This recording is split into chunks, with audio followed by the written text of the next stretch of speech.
Cosa ayer con nos alaba a Dios, el diácono a inspirarnos con alabanza, pasamos un corazón contento, está alaba a Dios.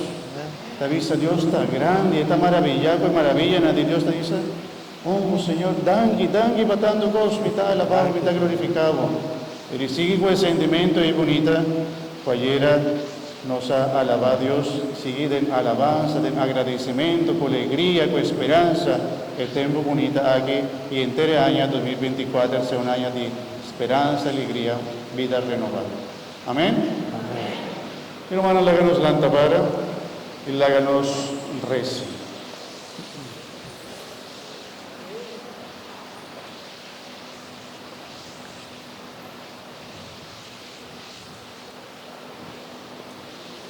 Dios Todopoderoso, por medio de Santa Eucaristía, perdónanos una garantía de salvación eterna. Aumentanos celo, según fiesta de Pascua está acercando, para nos celebrar de manera digna el nacimiento milagroso de Boyú, que de viva y reina desde el siglo de siglo. Amén.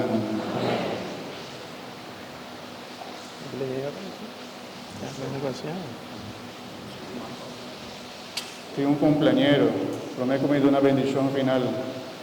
Si tienes más cumpleaños bien delante, por favor, que nace año, día 24. Ella dice que nace un 24 de diciembre. Mi mamá estaba en el hospital a noche.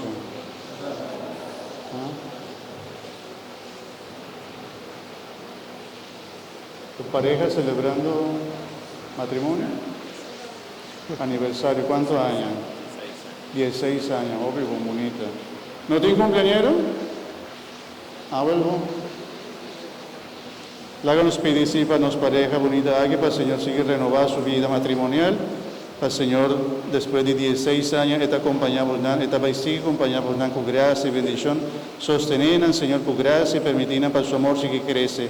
Habernos ascende vela de amor, permitir para el amor seguir vida cada día más fuerte como compañía, con gracia y sostén. En nombre de Cristo, nuestro Señor. Amén. Va bien. Bendición. Va bien. Gracias.